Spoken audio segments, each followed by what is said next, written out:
can't believe it. I cannot believe it.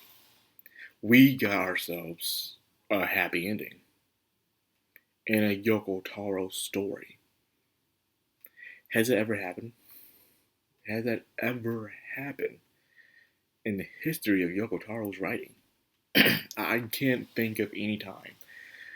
Dragon Guard, Near Automata, uh, Thou Shall Not Die, Sinnoh Alice, Near Reincarnation. What else he made? I'm trying to think. So far, that's all you can think of.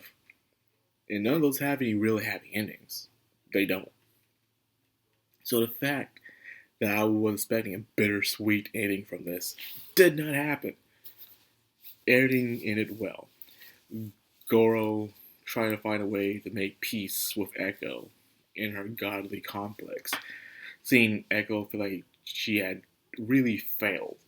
In a way, I believe I can't understand because I'm not a writer, but a lot of people like to spit God as a writer every now and then. And some believe that he probably has writer's block or is kind of disappointed in some of the things he has created and written. Like he's not satisfied and it's really failed people and sometimes even wishes to do things over again. But in my opinion, if that's the case, the world really is screwed. Well, the universe is screwed. Which writers will sometimes will retcon their own stuff or do things that they will have second thoughts on and not sure if they really want to go through it. A lot of things come into um, play when it comes to a writer when you think about it. So you gotta be that one person, the editor. So I guess you could think Goro can be the editor of the world itself. Because every writer needs an editor, someone to look over the script, look over the play, see whether what they need to fix, what needs to be redone, what needs to be taken out, what needs to be put in, inspiration, all that. That's the point of an editor. I'm not saying editors are perfect, but they help out. They help out because the writer can't do it all by themselves. Because they do, they'll go insane and crazy. They need that editor to push them through to make sure they get the job done and stuff. So that's the point of an editor. So Goro going around even to his past self. Goro's life has been sucky, but then again, that's how it is for most of the people who completed in the God game. A lot of their lives were sucky. Goro's himself was too. No friends, bad home, all that stuff. So he's talking to himself and asks what was his wish, because I guess Goro needed to go back to the past and see what it that he truly wished for. His past self said he wishes to be born again, live life again. Not just so he can try again, but also for this life as well. Like, if things screw up, if you mess up, if you have regrets, instead of ending it all, you want to continue going on for the next life you live. You look forward to the next life. You live this life to look forward to the next life. You do everything you can in this life. Hardships, mistakes, decisions, all of that stuff. And then when you finally die and stuff, you're like, I did my best. I did my best. Hopefully, the next life I can do even better in that life.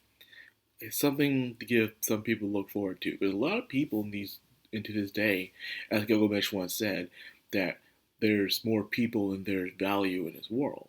And there's not enough value. A lot of people will live meaningless lives, just living life for the sake of living life, getting up, going to a job, paying bills, going back home, eat, sleep, whatever. No true meaning. They don't have that goal or passion, especially in these new coming generations of life. They feel like they're just going through a maze and with no exit. They don't see a true end goal. They don't see why are they doing this all for. That's why there's a big, big decrease in employment. Not because it's hard to get a job, but also some people just don't want a job. They don't see the point in it. Why you get a job? Pay your bills, eat, and stuff. But they need something more, something to really give them hope, to give them something to look forward to in life. But what is that? Who can say? Some of us can find it, some of us do it for family, some of us do have a goal, for a dream, or for an accomplishment, whatever it may be. So I do understand that wish that young Goro wanted to make, and after that he realized what he had to do. Now, not to fully take out God, because part of God, there's Echo. And despite everything that's happened, Lol has that friend. Echo is her friend, no matter what happens. So the fact he's seeing, well, Lol always had a humane side towards her, but now she's gained something else besides Girl. Her entire existence was to make Goro God. So even in this season 2 where she has a new life, she still was obsessed with bringing her big brother back so he could become God. But as I said when I first started this of season 2, I was like, well, what if Goro's wish was for her to have a new life where she could be happy and just live her life as a human? But then she said something that's very obvious. My happiness is for you to become God of this world. That is her happiness. That's when girlfriend was like, okay, I'll help you out. I'll do this. I'll become God. So he found his resolve and he was ready to face him off. And, well, not defeated God, but more like reconcile. You know, I always like those kind of endings where it's not just completely beating God, but reconciling with God. And I think one of the first times this happened was in the book of Noah after the Great Flood, where God was having thoughts of wanting to do a clean sweep despite flooding the entire world. So that's where Noah danced and showed God the wonderful things of humanity and realized not to do it. In this way, you have to once again try to find a way to convince God not to restart the world. It always seems to happen a lot because as time goes on, you wonder if humanity is still worth saving, still worth preserving over the years. So, and every now and then there's that one human out there that shows God the way.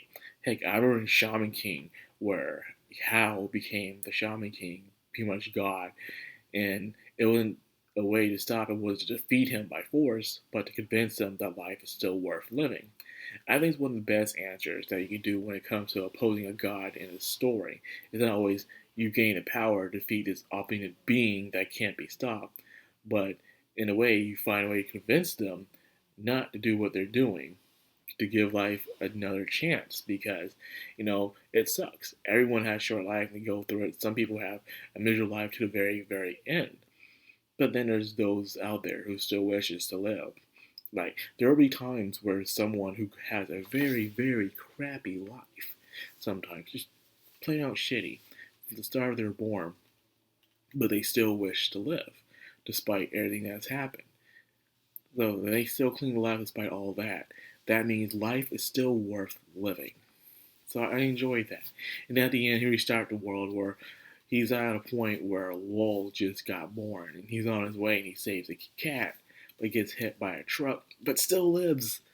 Like, okay, he still lives, but little did he know all his friends were there to see him, to make sure he's okay. So this new life Goro's in is no longer just about his misery. It's a normal, ordinary life where he has gained friends and family, and who knows what's for the future. That's up to you. And with that, that's where it ends. KamiErabi God app. You know, it had some slow moments in the beginning of the show, but that's how it is in the first season. You have the character introductions, you get to know the context, the thesis, and everything of the show. And then season 2 is where things really start to ramp up and stuff, where there's no time to relax. You had to keep going, and to the point we got to the end, and here we are at the end. I was fascinated within this one. It kind of makes me wish some other Yoko Taro's work was put into anime, like Thou Shall Not Die. Now, Thou Shall Not Die was put into anime, man. That would be crazy. Because a lot of messed up and interesting stuff happens in that anime, but I mean manga, but I still enjoy it nonetheless. Or we could get ourselves a Dragon Guard anime. I know we're supposed to get a Sinnoh Alice movie or an OVA or something, so I don't know when that's supposed to come out, but eventually it is. So I'm looking forward to that. That being said, I enjoy this. It has the slow moments that dragged in the beginning of the season, where sometimes I just didn't know what was going on, but I still enjoy it nonetheless. I would definitely give this like a 6 out of 10. The animation kind of reminded me of Studio JC staff in a way when they're doing the Duke of Death, but a little bit better, I would say, just a bit better. It wasn't that bad. It's showing that CG anime still has a chance to do well, and it can improve as time goes on. You just need a good team and I guess a little bit of a good budget too as well for it to truly succeed. And I think it did here. Not a lot of people really talked about this. Heck, not even Yoko fans really talked about this much. But I'm still glad it was here for the ride. It was a nice little distraction nonetheless, you know. It wasn't like, oh my god, it was great. But not everything needs to be great. Sometimes you can enjoy a little mediocre stuff here and there.